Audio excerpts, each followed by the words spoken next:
Oh boy, a new game by David Cage. Let's get the bingo card out. Ooh, a game about androids with only vague ideas of how to act like human beings. Finally, David Cage is writing what he knows. Lol. In all seriousness, while David Cage games are universally horribly written, cringeworthy of suspect values, mired with gameplay akin to trying to watch a movie while fighting to get the remote away from an overexcited dog, they...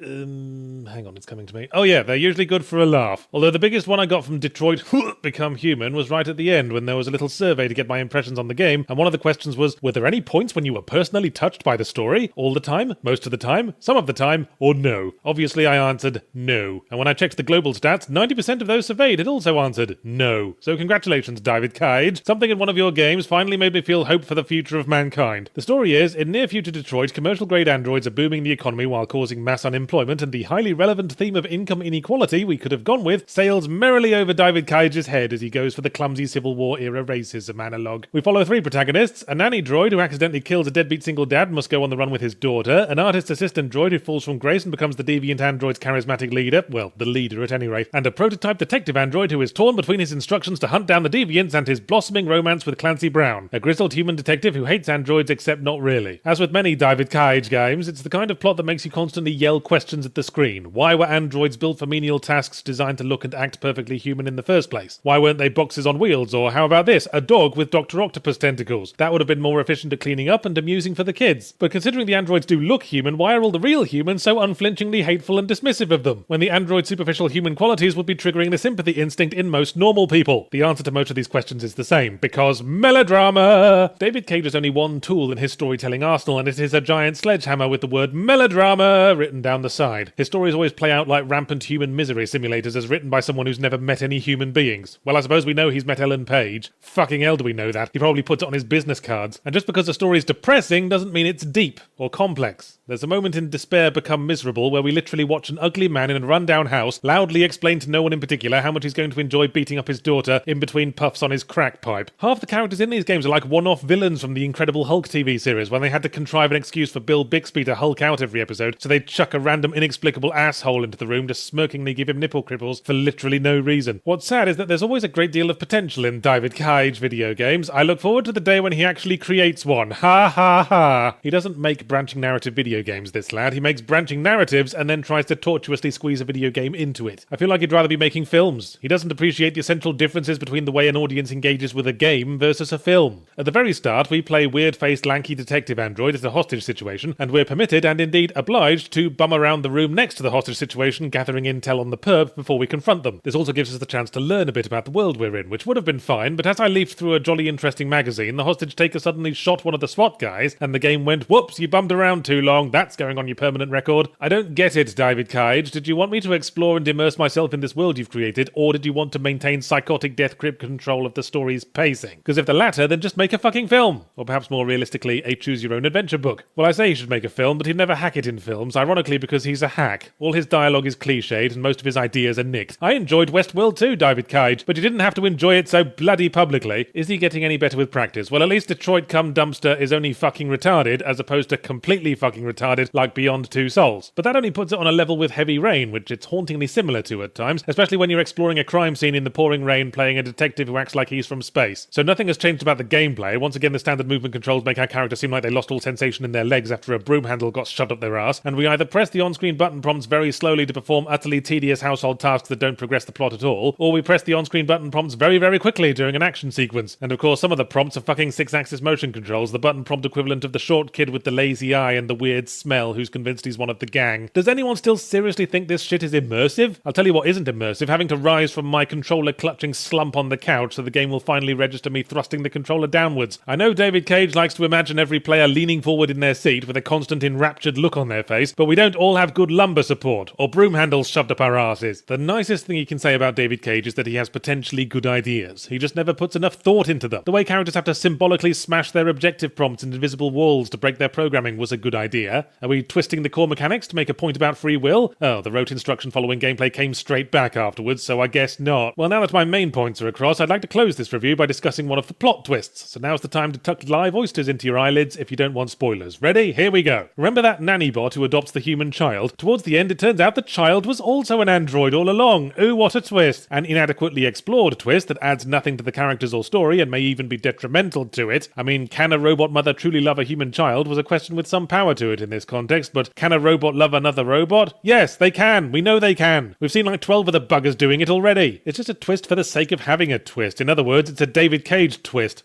Sounds like a dance, doesn't it? Hey everybody, do the David Cage twist. Walk stiffly around the room for 10 minutes, then reach for the sky and fall flat on your face.